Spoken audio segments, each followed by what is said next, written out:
In many ways, the 100 yen trophy in Streets of Rage 4, which requires you to beat arcade mode on hard, is the perfect gold trophy, as it is a tough and challenging one that requires a lot of player skill when it comes to the game, and one that you will have to really work towards improving and learning the game's mechanics in order to unlock it.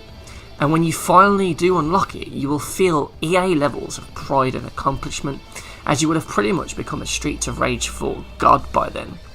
However, that being said, I still think that the 100 yen trophy in Streets of Rage 4 is definitely a bullshit one. So to unlock the 100 yen trophy, you need to play through the entire game's 12 stages on hard through the arcade mode, which gives you 3 lives and no continues whatsoever, and it also requires you to complete it in one setting, so you can't just save scum your way through it. This, folks, is the kind of Dark Souls of the Streets of Rage 4 trophy list, as completing all 12 stages on hard is by no means an easy task, especially with the added pressure of knowing that if you die, you'll be put right back at level 1 with your progress towards the trophy being completely reset. Ugh, I bloody hate trophies like that, where if you make a mistake and fail, your entire progress is just wiped and you have to start all over again from the beginning. All of the hours you've just spent are then made obsolete and you're back at square one, having to repeat everything you just did in the hope that this time you'll make it further through the game and actually improve on where you failed before. I just find these trophies really obnoxious and annoying, plus the fact that an arcade playthrough will take upwards of about 2 hours. It's a fairly big time investment to have every time you want to attempt this trophy, as you'll naturally go slower than you would normally, as you're more cautious to not get hit and not die needlessly. And trust me, you will fail multiple times, as there are just a load of obstacles that stand in between you and that shiny gold trophy. One of the roadblocks playing it on hard in arcade mode is that they've changed the points and lives aspect of the game for this mode, as in the story mode you can get an extra life every time you reach 8,000 points on your score. So every time you hit an enemy or you cause damage or you pick up money, you're getting more points, so it was easy to get as multiple lives as you're playing through. However, on hard, the actual point targets are much bigger, as your score is carried over through each of the stages and it doesn't reset. So there are long gaps between getting lives, and on a mode like this, every life counts. So it's a bit of a kick in the teeth that the extra lives don't come as often as they normally do. And plus, in the original 3 Streets of Rages, you could actually find lives to pick up off the ground, usually hidden in crates or something, yet this game does away with that entirely. So extra lives are just a lot more harder to come by, and it really does suck. The point system isn't the only difference when playing on hard in arcade mode, as it also changes some of the enemy spawns, as you'll often find that bosses have more reinforcements during their boss fights, and while some of the stages like the train stage are quite short, a lot of them are quite long and they can be a real slog to get through, especially the first couple of stages, as you'll be repeating those over and over again. And while some bosses like the Electro boss fight are easy to do, there are a lot of them that are quite tough and they could easily drain you of a couple of lives. The Barbon fight in the biker's back pub area is a tough one, as is, surprisingly, the Commissioner boss fight in the police station of stage 2. My god, that guy is just an absolute pain in the ass, especially when he flies across the room and grabs you. Fucking hell. Estelle is always a headache whenever she appears as well, because she is just so powerful, and the reinforcement missiles that she has are just a right pain in the arse to avoid. Worse still, she later teams up with the fucking Commissioner for a double 2-on-1 boss fight later on. I think it's stage 7 when you're on the train. So that's just great game, thanks a lot. 2 of the most annoying bosses in the game now team up against me. Fucking hell. Jesus Christ. And this one definitely caused at least one game over, which is really fucking frustrating. To die at stage 7 when you're near enough halfway through the game is just heartbreaking, because again, you have to go back through. And these outnumbered boss fights do seem to be a reoccurring theme, as you'll often find yourself outnumbered, whether the bosses have respawning henchmen that will come in, or if there's just 2 bosses against you. It can be really frustrating, especially this one in that back room of the art gallery. That flamethrower one is just a pain in the ass. The other bitch with the green goo that sprays on the floor is quite easy to take out, but that flame one will just constantly do flame attacks. And even when you do get a one-on-one boss fight, they still have some bullshit tricks up their hands that will spawn in more versions of them to fight against anyway. And Shiva, oh my god, he just destroyed me the first time I got to him on hard mode. And again, I failed arcade and had to play again in order to get back there and try and beat this goddamn thing.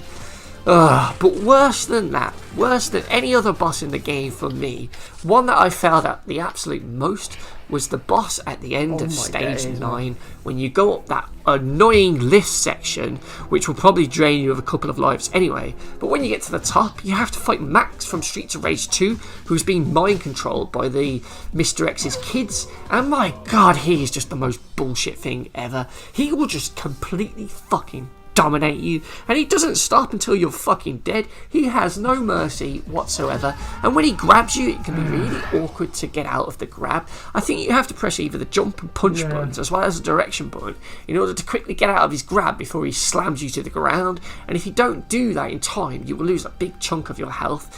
I think most people playing this will more than likely die against Max at least once. Oh my god, it's just so frustrating when you die. But I have to say, when I finally took Max out, my god, it just felt so super satisfying. Take Holy that, shit. You fucking wanker. Holy shit.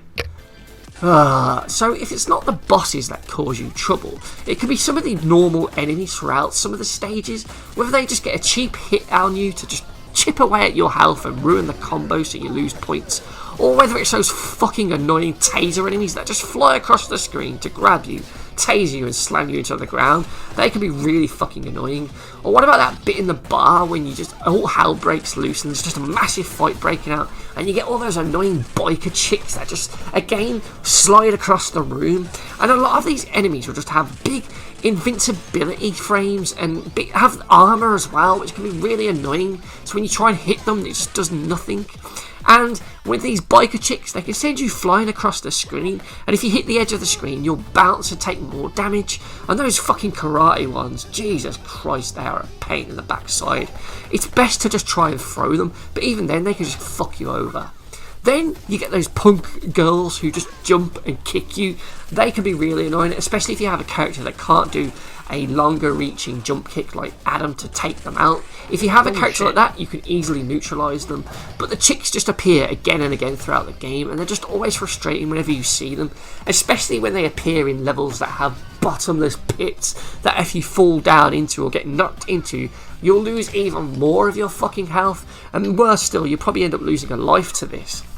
And it's hard to dodge these women as well. Even when playing as a fast-moving character, they just zoom in on you, and it can just be really frustrating to have to fight against them. And speaking of pitfalls, if you're not knocked into them, sometimes you can just lose yourself in the middle of a chaotic fight and accidentally jump down one. And if you do that and you've wasted a life, you're better off just restarting the game and starting from the beginning of arcade, because you really don't want to drop any needless lives throughout this adventure. There's a really hard bit as well, and I think it's the Chinatown level. When you go into the dojo, you have 2 screens where you just fight a almost endless wave of enemies, and when you're on your own and you're a big heavy character, if you get hit once and lose your rhythm of how to deal with all these incoming enemies, you can often find yourself being quickly overwhelmed, especially when they have those giant spears and they come charging at you. The Garcias were always annoying with their fucking pointy knives, but when they have a giant spear, they just get even more frustrating. Ugh. So if you're struggling with this solo, a good bit of advice is to try and do it online, but unfortunately not many people on PS4 seem to be playing this now, or not playing arcade at least. But if you do manage to get a game with someone, just cross your fingers that they're good. And even if they do run out of lives, if you can complete that stage, they will come back in the next stage with a single life. So there is hope for people who fail. And it's also a great chance to improve on areas that you would struggle solo. Like in the dojo, you can both pick one side of the screen and just deal with all of the enemies incoming. It makes these sections a lot easier, and if you're working really well, you can boost up the combo meter and get a really good score. One problem I do have with co-op, however, is that the food items are increased to allow for 2 players. In the original, you would get to a boss and there would be 2 chickens, but this just keeps it the same as if you're playing solo, and that can be a problem. Health is not shared, so it's very tricky. But you can easily team up against bosses to take them out, one player taking on the henchman, and the other one just focusing on the boss. And it definitely helps to have another player there in sections where there's pitfalls like this lift climb on stage 9. It's a lot easier when you've got a buddy with you protecting you. And there are also other cool opportunities for some co-op gameplay, like this construction bit where one player can just kick the wrecking ball to take out the guys coming from the right, while the other player defends the left, protecting the other guy's back, allowing you to just easily take out all the enemies in this section. Otherwise, doing it solo, it'd be a lot more tricky. However, it's not all good online, because you can find some real elitist dickheads online who will just quit out at the slightest thing. So here you can see on stage 1, I took a bit of damage, and that guy just fucks off, closes the room and leaves. Are you fucking kidding me? So if the host or any player leaves, that game session is killed off. And here in this one, on stage 1, I take a single hit, one punch, and he fucking quits out. I am talking about the extraordinary consequences of creating a new life. Does that not describe becoming a parent, sir?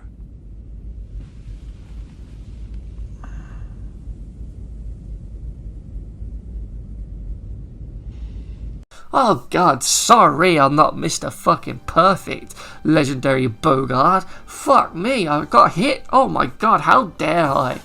It's just so frustrating to play a few levels in with someone and have them just quit out. Like here on the first boss, the guy just gives up just because I got hit a little bit. Jesus Christ, we're still early on. I'm sorry I'm not super perfect, but fuck me. It's just so frustrating. But this is definitely a trophy that you just have to work on. You have to work at just getting better on all the stages, and you're probably better off going for the S rank trophy first to get an S rank in every single level, as that will force you to get good at each stage individually, and then you can hope that you've found a character that you're good with and that you can just put it all together in one complete run. And trust me, it might not seem like you'll be able to do this. At first it will seem really impossible, but if you can just stick with it and constantly play the game and get good at each stage and comfortable with each boss and how best to handle them, you will eventually find yourself getting further and further through the challenge. It's definitely not one that you're likely to complete in a single attempt first time. It's definitely one that you've got to work at, but bit by bit you'll gradually get better and you'll get closer to that 12th stage and closer to unlocking that trophy. So with all that being said, I think this is something that you'll definitely want to try and do in co-op, whether that be 2 players online or 4 of you locally, providing you have 4 friends who want to play it, because it's a much more manageable and easier experience doing it with friends, because when you're on your own you can easily get outnumbered or just bullshittingly pinged around the screen and lose a lot of your health quickly. And for me, stage 9 was always the stumbling block, whether I would die in that lift section or whether I'd get to the boss fight and then Max would just absolutely bullshit his way to just taking all my lives and giving me that fucking game over. Fuck you, Max. When I did this co-op with someone else, this fight was a lot more manageable, and I do think they need to look at that fight because it's just terribly done, because he's just so cheap.